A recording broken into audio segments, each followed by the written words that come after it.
मित्रांनो, जसं मी तुम्हाला एक गोष्ट सांगितली की भारताचा ज्या पद्धतीनं 10व्या वर्गात स्टेट बोर्डला नकाशा अभ्यासाला आहे, तसाच ब्राझील या देशाचा सुद्धा तुम्हाला नकाशा अभ्यासाला आहे. आपल्याला भूगोल या विषयामध्ये तौलनिक अभ्यास आहे. म्हणजे काय, रिलेटेड आहे. दोन्ही याचं कंपॅरिझन केलेलं आहे. कोणतं? भारत आणि ब्राझील. दोन्ही देश सारखेच आहेत. दोन्ही देश प्रजासत्ताकच आहे आणि दोन्ही देशाला इंग्रजांनीच गुलाम केलेलं होतं वगैरे. नंतर त्यांना स्वातंत्र्य भेटलं. पहिले भारत स्वतंत्र झाला आणि नंतर ब्राझील झाला.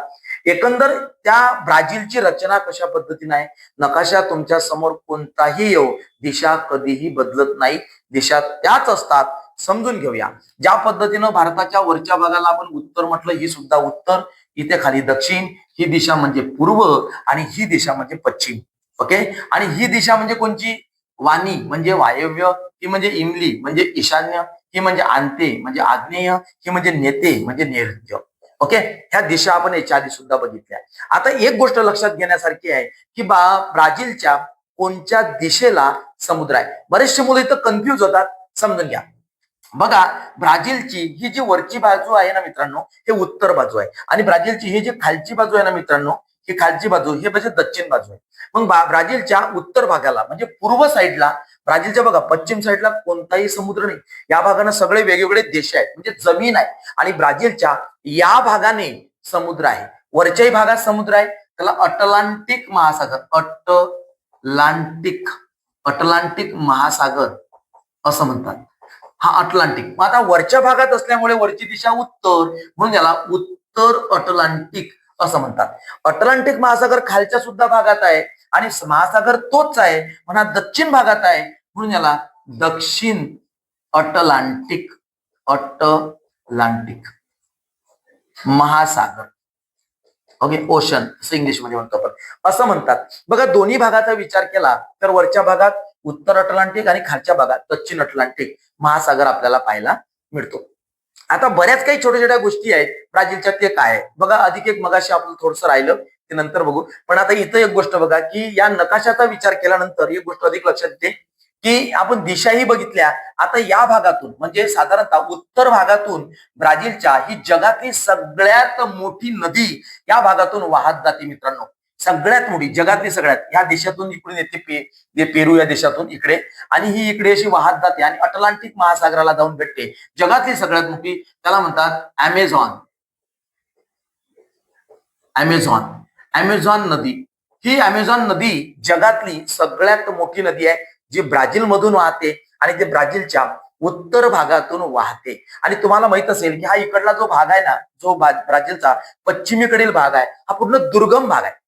या भागामध्ये घनदाट वन, सूचीपर्णी वन आणि विशेष म्हणजे हिरवगार वन आहे. हिरवगार वन, त्याला ब्राझीलची फुफ्फुस सुद्धा म्हणतात. जगाची फुफ्फुस म्हणतात, ब्राझीलची नाही, जगाची फुफ्फुस. कारण की संपूर्ण जगाचं जास्तीत जास्त ऑक्सिजन या भागातून निर्माण होतं. म्हणून आता बघा, वरच्या भागामधून अमेझॉन नदी जाते आणि विशेष म्हणजे या भागातून जे जातं ते जातं विषुववृत्त. म्हणजे ब्राझील मधून उत्तर भागातून विषुववृत्त जाते. विषुववृत्तावर आहे अमेझॉन नदी. आणि दुसरं म्हणजे ब्राझीलच्या खालच्या भागातून म्हणजे दक्षिणेकडून इथून मित्रांनो मकर वृत्त जाते. मकर वृत्त बघा, ही दोन वृत्त ब्राझील मधून जातात, पण भारतातून मात्र एकच जाते, ते म्हणजे कर्कवृत्त. ही गोष्ट लक्षात ठेवा. म्हणजे हे छोट्या छोट्या गोष्टी माहित असल्या पाहिजे. त्याच्यानंतर आता वरचा भाग, इथं एक जे आहे ना, मॅनॉस नावाचं एक फुटबॉलचं स्टेडियम आहे ब्राझीलचं, मॅनॉस, सगळ्यात मोठं आणि बढिया. त्याच्यानंतर थोडसा आलो आपण, हा जो ब्राझीलचा इकडला भाग आहे ना, हा कटिंगा म्हणून, कटिंगा हा भाग आहे, झुडपी वनस्पतींचा भाग आहे कटिंगा. त्याच्यानंतर विचारला जातो ते सांगतो मी तुम्हाला. ब्राझील मधील हा जो भाग आहे मधातला, हा आहे पंपास. पंपास म्हणजे काय? हा गवताळ भाग आहे, गवताळ प्रदेश. त्याच्यानंतर इथं बघा, उरुग्वे नावाची नदी आहे, उरुग्वे. पॅराग्वे यासारख्या नद्या या भागामध्ये आपल्याला दिसतात. ह्या नद्या हळूहळू इकडे अर्जेंटिनामध्ये जातात. अर्जेंटिना इथं देश आहे. अर्जेंटिनामध्ये हळूहळू जाऊन इकडे दक्षिण अटलांटिक महासागरामध्येच कदाचित जात असतील, पण जाताना इकडे अर्जेंटिनामध्ये त्या नद्या इथं वाहताना दिसतात. थोडस एक लक्षात घ्या. म्हणजे त्याच्यानंतर या भागात काय आहे, इथं या भागात आहे सगळ्यात महत्वाचं म्हणजे पॅन्टानल. काय आहे पॅन्टानल? पॅन्टानल हे दलदलीचा भाग आहे आणि जे महाकाय अॅनाकोंडा म्हणतो ते आपल्याला पॅन्टानल या भागात पाहायला मिळते. महाकाय अॅनाकोंडा आहे ना, अॅनाकोंडा नावाचा तुम्ही मोठा साप ऐकला असेल नाव, अॅनाकोंडा. तो अॅनाकोंडा साप या पॅन्टानल या भागामध्ये आपल्याला पाहायला मिळतो, पॅन्टानल भागामध्ये. अशी एक जर थोडीशी रचना बघितली, हा इकडला भाग पूर्ण दुर्गम आहे, या भागात लोकवस्ती कमी आहे, या भागामध्ये लोकवस्ती चांगली आहे, स्वच्छ सागरी किनारे आहेत. आणि बघा इथं त्याची राजधानी येते ब्राझिलिया. ब्राझिलिया ही ब्राझीलची राजधानी आहे.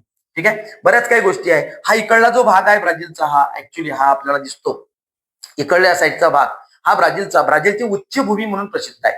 त्याच्यानंतर अजस्त्र कडा या भागामध्ये जो ब्राझीलचा एक भाग आहे तो आहे ब्राझीलची अजस्त्र कडा.